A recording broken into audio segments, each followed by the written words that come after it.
ଏକ ସମୟର କଥା ପୁରୀରେ ସାଲିବାଇ ନାମର ଗୋଟିଏ ବୃଦ୍ଧା ମହିଳା ବସବାସ କରୁଥିଲେ। ସେ ବହୁତ ଗରିବ ଥିଲେ, କିନ୍ତୁ ଭଗବାନ ଜଗନ୍ନାଥଙ୍କର ଅନ୍ୟତମ ଭକ୍ତ ଥିଲେ।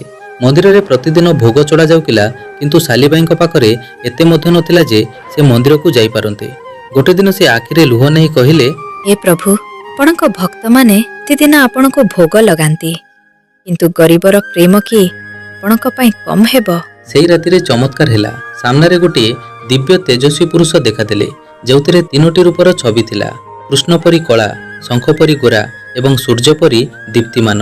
ସେ କହିଲେ, ମା, ଆମକୁ ଭୋକ ଲାଗୁଛି, କିଛି ଭୋଗ ମିଳିବ କି? ସାଲିବାଇ କାଁପୁଥିବା ହାତରେ ଯାହା କିଛି ଶୁଖିଲା ଚୂଡ଼ା ଓ ଗୁଡ଼ ଥିଲା ସେଥିକୁ ଆଣିଦେଲେ। ଭଗବାନ ସେହି ଭୋଗକୁ ବହୁତ ପ୍ରେମରେ ଗ୍ରହଣ କଲେ ଏବଂ କହିଲେ, ତୁମେ ଯାହା ଦେଇଛ ସେଥିରେ ପ୍ରେମ ଅଛି ଏବଂ ମତେ ସେଇ ପ୍ରେମ ହିଁ ଦରକାର। ସକାଳେ ସାଲିବାଇ ବୁଝିପାରିଲେ ଯେ ସ୍ୱୟଂ ଭଗବାନ ଜଗନ୍ନାଥ, ବଳଭଦ୍ର ଓ ସୁଭଦ୍ରା ତାଙ୍କ ଘରକୁ ଆସିଥିଲେ। ସେ ବୁଝିଗଲେ ଭଗବାନ ଭୋଗକୁ ନୁହେଁ, ଭକ୍ତଙ୍କର ଶ୍ରଦ୍ଧା ଓ ପ୍ରେମକୁ ଦେଖନ୍ତି। Thank you for watching. Please subscribe to join our journey of uncovering facts.